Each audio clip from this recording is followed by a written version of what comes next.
नमस्कार. माझ्या चालू घडामोडीमध्ये आपलं स्वागत आहे. आज आपण किती 10 क्वेश्चन्स बघत आहेत. तर आता पहिला प्रश्न बघूयात आपण. नुकतेच USA चे 50वे उपराष्ट्रपती म्हणून कोणी शपथ घेतलेली आहे? आता काय झालेलं आहे, JD व्हेन्स. आता काय झालेलं आहे तुम्हाला तर माहीतच आहे. 47वे राष्ट्रपती कोण आहेत USA चे 47वे राष्ट्रपती डोनाल्ड ट्रम्प. कोणत्या पार्टीचे आहेत? Republican party.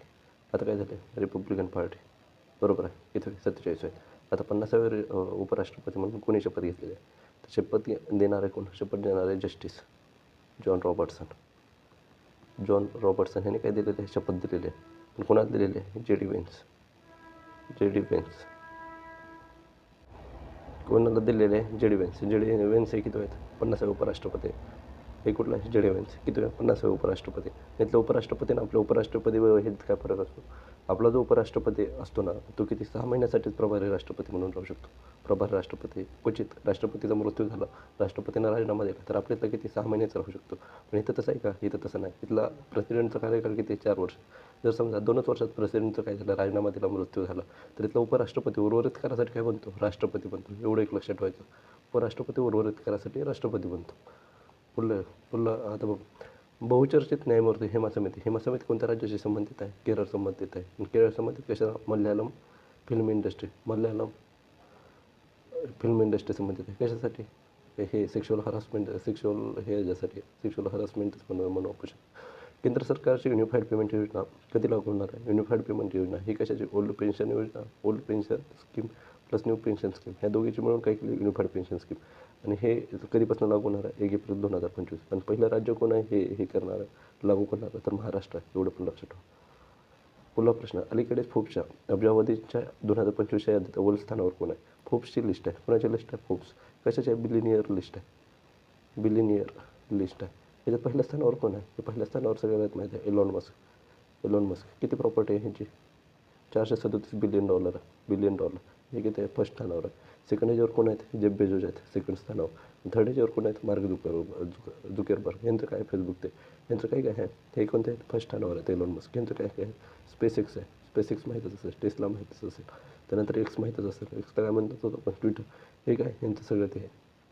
आणि ह्यांना आता काय केलं आहे? Government of government of department efficiency GOD ह्याचं काय केलेलं आहे? हे बनवलेलं आहे, नेमलेलं आहेत. अजून कोण? रामास्वामी आणि हे. पुढला प्रश्न, देशातील कोणत्या देशाने राईट टू डिस्कनेक्ट कायदा लागू केलेला आहे? कोणी केलेलं आहे? ऑस्ट्रेलिया. म्हणजे घरी गेलात, एकदा तुमचा जॉब झाला, तुम्ही कामावर आहे, तर घरी गेलात, तर तुम्ही त्या कामावर कोणानंतर तुम्ही त्या, आता समजा एक कंपनी किती 6ला काम सुटतं, पण तुम्ही काही असं बघितलं असतील वर्कर की ते 7 वाजता पण त्या कंपनीचं काम करतात, फोन करतात, ह्याला करतात. तर आता राईट टू डिस्कनेक्ट म्हणजे तुम्ही 6 वाजल्यानंतर तुम्ही काहीच काम करायचं नाही.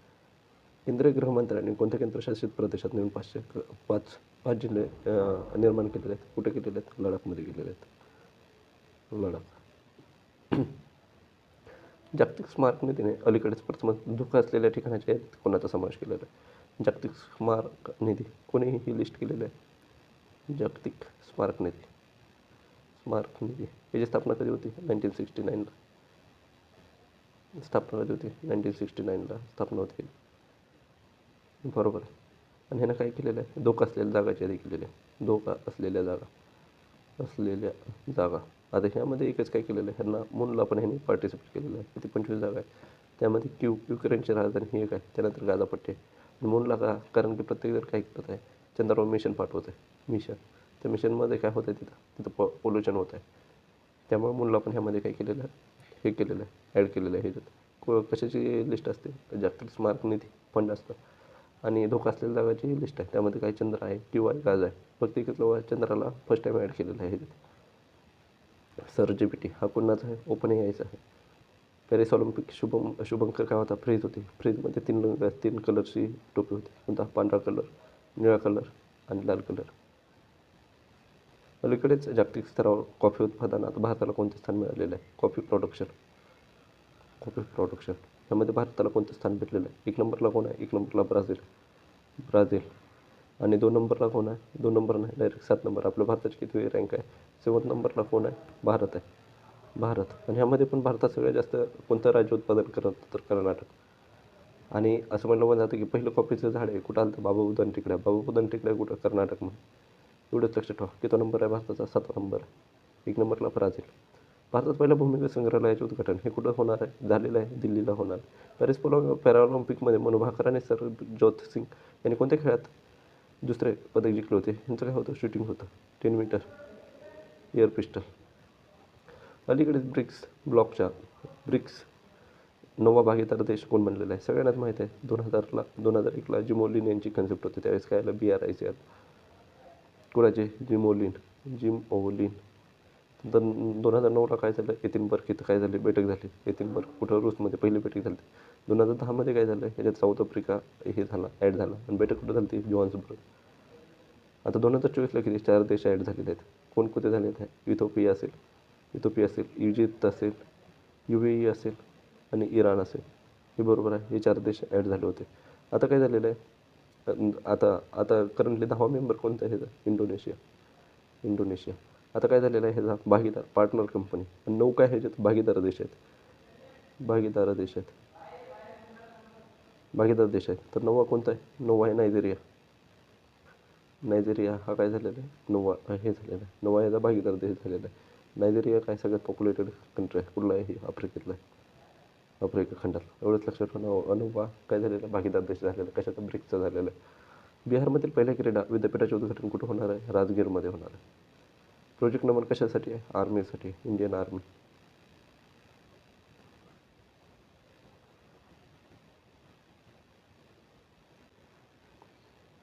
आता काय झालेलं आहे? देशाचे सर्वात उंच हनुमान पुतळ्याचे नुकतेच उद्घाटन करण्यात आलेलं आहे. किती? 72 फूट आहे. 72 फूट हनुमानाची पहिलीच प्रतिमा. भारतातली अशी सगळ्यात उंच हनुमानाची प्रतिमा आहे. आणि हे कुठं हे होणार आहे? कुठं हे करणार? स्थापन कुठं करणार आहे? बंगळुरूमध्ये करणार आहे. बंगळुरूमध्ये कुठं स्थापन करणार आहेत? आपण बघितलं बंगळुरूमध्ये कुठं स्थापन होणार आहे? बंगळुरूमध्ये स्थापन होणार. किती? 72 फूट. आणि हनुमानाची कशी आहे? सगळ्यात उंच मूर्ती आहे ही. आणि कुठं होणार आहे? कोंडाराम मंदिर. आणि ह्याचं वजन किती? 480 टन आहे. 480 टन एवढं वजन आहे ह्याचं. किती? 72 फुटाचे सगळ्यात उंच कुठं होणार आहे? बंगळुरूमध्ये होणार. ट्रॅक आणि फील्डमध्ये 2 पदक जिंकणार आहे. पहिली भारतीय पॅरा ॲथलीट कोण? हे प्रतिपाल. केंद्रीय मंत्रिमंडळाने भारत सेमीकंडक्टर मिशन अंतर्गत सानंदमधील सेमीकंडक्टर युनिटला मान्यता ते कुठे? हे गुजरातमध्ये सानंदमध्ये सेंट्रल गव्हर्नमेंटनं मान्यता दिलेली आहे. नुकतेच एंटिटी लॉकर कोणी सुरू केलेले आहे? आता बघा, एंटिटी लॉकर डिजिलॉकर सगळ्यांनाच माहिती आहे. डिजिलॉकरमध्ये काय करू शकतो? आपण आपले डॉक्युमेंट सेव्ह करून ठेवू शकतो. ते कसे आहे? सेफ्टी आहे, त्याच्यावर आपण सेव्ह पण करू शकतो. आता काय झालेलं? एंटिटी लॉकर चालू केलेलं आहे. एंटिटी लॉकर हे कशासाठी? बिझनेस डॉक्युमेंटसाठी चालू केलेलं आहे. बिझनेस डॉक्युमेंटसाठी एंटिटी लॉकर हे कोणी चालू केलेलं आहे? माहिती ministry of electronics and information technology. माहिती. एवढंच लक्षात ठेवा. कशासाठी? बिझनेस डॉक्युमेंटसाठी चालू केलेलं आहे. पुढला प्रश्न. पहिले जॉईंट कमांडर परिषद कुठं आयोजित करण्यात आलेले आहे? हे लखनौमध्ये झालेले आहे. भारत आणि अमेरिका यांच्यातील 20वा युद्धाभ्यास कुठं झालेला आहे? युद्धाभ्यास सांगा कुठं झालेला आहे? इंडियन ओशन रिम असोसिएशन. याची स्थापना कधी झालेली आहे? 1997ला झालेली आहे. आणि ह्याचं सेक्रेटरियन कुठं आहे? सेक्रेटरियनचं ऑफिस कुठं आहे? मॉरिशसमध्ये. मॉरिशस म्हणजे पोर्ट लुईसमध्ये हे सेक्रेटरियनचं. तर आता काय झालेलं आहे? इंडियन ओशन रिम असोसिएशन ह्याच्यात किती? 23 कंट्री आहेत. 23 कंट्री. तर ह्याचं काय केलेलं आहे? महान सरचिटणीस म्हणजे DG डिरेक्टर म्हणून कोणाची नियुक्ती करण्यात आलेली आहे? तर संजीव रंजनची केलेली आहे. सरचिटणीस म्हणून कोणाची नियुक्ती केलेली आहे? संजीव रंजनची केलेली आहे. किती कार्यकाल असतो यांचा? 3 वर्षाचा कार्यकाल असतो. एवढंच लक्षात ठेवा. 3 वर्षाचा कार्यकाल असतो. पहिला इंटरनॅशनल सौर फेस्टिवल कुठे झालेलं आहे? दिल्लीला झालेलं आहे.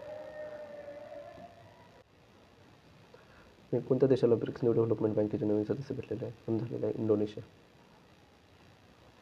फ्लेमिंगो फेस्टिवल 2025 कुठे चालू केलेलं आहे? हे फ्लेमिंगो फेस्टिवल तुम्हाला डायरेक्टच लक्षात ठेवायचं. हे आंध्र प्रदेशमध्ये चालू झालेलं आहे. आंध्र प्रदेशमध्ये कुठं? तिरुपती सगळ्यांनाच माहिती आहे. तिरुपतीला आपण कशासाठी येतो? बालाजी या जिल्ह्यात असतो फ्लेमिंगो फेस्टिवल. कुठं आहे? आंध्र प्रदेश. एवढं लक्षात ठेवा डायरेक्टली. आपल्या देशातील पहिले US ओपन टेनिस विजेतेपद जिंकणारा कोण? जैविक सिन्नर हा कुठला आहे? इटलीचा आहे. जॉर्ज मेलॉनी ही पण इटलीचीच आहे. हळद कर्कुमा हे अनगॉर्मेसनिस ही काय आहे? GI टॅग भेटलेलं आहे. आणि कुठलं आहे? नागालँडची प्रजाती. मणिपूर, मेघालय आणि त्रिपुरा यांना नुकत्याच त्यांचा स्थापना दिवस कधी साजरा केला? मणिपूर, त्रिपुरा यांचा काय 1971ला. 1971ला काय झालेलं होतं? 1971मध्ये काय झालेलं होतं? यांचा नॉर्थ ईस्ट रिकन्स्ट्रक्शन ॲक्ट चालू रिऑर्गनाईज ॲक्ट आलेला होता. स्टेट रिऑर्गनाईज ॲक्ट आलेला होता कधी? 1971. त्याच्या सेना काय केलं? 21 जानेवारी 1972ला कोणत्या राज्यात ते केलं? मणिपूर, त्रिपुरा, मणित्रिमेला किती तारखेला आहे? 21 जानेवारीला केलेलं आहे. हे काय सगळ्यांनाच माहीत असेल. राज्याचा क्रमांक सांगा बरं. 1963ला कोण झालं? नागालँड झालं. त्यानंतर कोण झालं? हरियाणा. त्यानंतर कोण झालं? हिमाचल प्रदेश झालं. हिमाचल प्रदेशनंतर कोण झालं? मणित्रिमेघा. बरोबर आहे. मणित्रिमेघानंतर कोण झालं? सिक्कीम झालं. सिक्कीम किती होतं? 22वं होतं. त्यानंतर कोणतं झालं? मिझोराम झालं. त्यानंतर कोणता? अरुणाचल प्रदेश. त्यानंतर गोवा. त्यानंतर छत्तीसगड. देन उत्तराखंड आणि देन झारखंड. बरोबर आहे. टोटल राज्य किती आहेत? 28. युटी किती आहेत? 8. कार्बन अकाउंटिंग फायनान्शियल PCF वर स्वाक्षरी करणारी पहिली भारतीय बँक कोणती? Union bank. टील कार्बन कुठं चालू झालेला? हा राजस्थानमध्ये झालेला आहे, केवलादेवी नॅशनल पार्क. नुकती चर्चेत आलेले ऑपरेशन चिओरस हे कोणी चालू केलेलं आहे? UAE ने. हे काय करत आहोत? आपण रिव्हिजन करत आहोत. 2025च्या जागतिक स्मारकांच्या पाहणी यादीत अलीकडे समाविष्ट झालेल्या संग्रहालय इमारती कशाशी संबंधित आहेत? हैदराबादशी संबंधित आहे. फिलिपाईन्सनंतर भारत सरकार ब्रह्मोस क्षेपणास्त्र कोणत्या देशाला निर्यात करणार आहे? इंडोनेशियाला करणार आहे. पुढला प्रश्न. वर्ल्ड इकॉनॉमिक फोरमच्या ग्लोबल लाईटहाऊस नेटवर्कमध्ये अलीकडे कोणाचा समावेश केलेला आहे? हे सियाट टायर कोणाचं केलेलं आहे? कोणाचा समावेश केलेला आहे? सियाट टायर आणि हिंदुस्तान युनिव्हर्सिटी. हे आणि बी दोन्ही अप्लायन्स झाले. नुकतेच मन की बात कार्यक्रमात GI टॅगमुळे चर्चेत आलेला व्हर्जिन कोकोनट ऑइल कशाशी संबंधित आहे? हा कशाशी संबंधित आहे? अंदमान निकोबार. नुकतेच केंद्रीय राखीव पोलीस दलाच्या महासंचालकपदी कोणाची नियुक्ती करण्यात आली? ज्ञानेंद्र प्रताप सिंग 1991चे IPS. नुकतेच तिसरी राष्ट्रीय खानमंत्र्यांची परिषद कुठं चालू झालेली आहे? हे ओडिशामध्ये झालेलं आहे. ओडिशामध्ये कुठं? कोणार्क. नुकतेच इंडिया ओपन बॅडमिंटन 2025मध्ये महिला एकेरीत अनसेयन कुठले? साऊथ कोरियाचे. नुकताच NDRF नॅशनल डिझास्टर रिस्पॉन्स फोर्सचा 20वा स्थापना दिवस कुठं झालेला आहे? आंध्र प्रदेश, विजयवाडा इथं झालेला आहे. नुकते चर्चेत आलेले the world after the Gaza हे पुस्तक कोणी लिहिलेलं आहे? पंकज मिश्रा यांचं बुक आहे, वर्ल्ड आफ्टर द गाझा. चला तर मग थँक्यू.